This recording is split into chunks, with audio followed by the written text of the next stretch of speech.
आज आपण रांजणी या ठिकाणाहून महादेवाचं दर्शन घेऊन आपण प्रचाराचा शुभारंभ केलेला आहे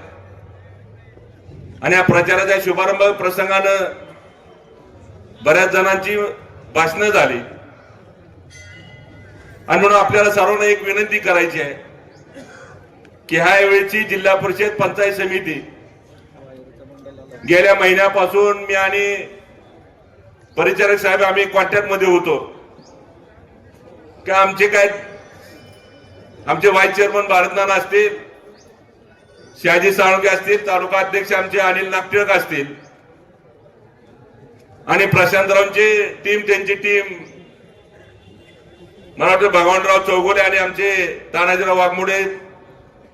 ही टीम असेल, यांच्याबरोबर चर्चेची विचाराची देवाणघेवाण झाली आणि मग आपण महायुतीच्या माध्यमातून प्रजा आपण सर्वजण मिळून महायुती करूया आणि कुठल्या जागा कशा सोडवायच्या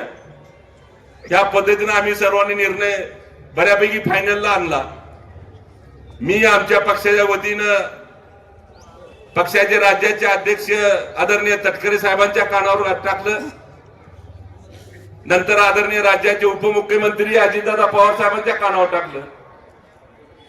आणि त्या निमित्तानं आपण राष्ट्रवादी या चिन्हावर काही ठराविक ठिकाणी उमेदवार अर्ज भरले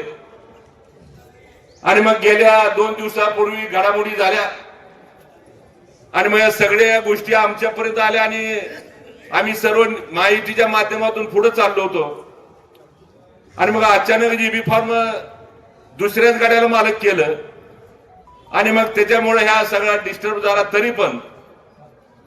परिचारक साहेब आणि भाजपचे जिल्ह्याचे अध्यक्ष आणि राज्याचे आपल्या सोलापूर जिल्ह्याचे पालकमंत्री जयकुमार गोरे साहेब यांच्या कानावर, या तिघांच्या कानावर टाकल्यानंतर यांनी प्राधान्यानं गणेश पाटील असतील, समाधान काळे असतील, आम्ही युवराज दादा सर्वजण मिळून त्यांना भेटलो आणि त्यांनी सन्मानपूर्वक आपल्या विचाराची जी माणसं आहेत ती जिल्हा परिषद पंचायत समितीच्या माध्यमातून उमेदवार आहेत त्यांनी दिल्या आणि त्यांनी एवढं सांगितलं आपल्याला कमळ घ्यावं लागेल, तर कमळ जिंदाबाद आपल्याला करावं लागेल इथनं पुढं। कारण मगाशी मार्गदर्शक भोसले आमचे ज्येष्ठ सहकारी आदरणीय दादा बोलले, कारण हा तालुका एक वेगळ्या विचाराचा आहे, एक वेगळा वारसा ह्या तालुक्याला आहे। कारण मोठे मालक असतील, आदरणीय यशवंतभाऊ असतील, आदरणीय दादा असतील, आदरणीय भारतनाना बालके असतील, राजूबापू पाटील असतील, या विचाराच्या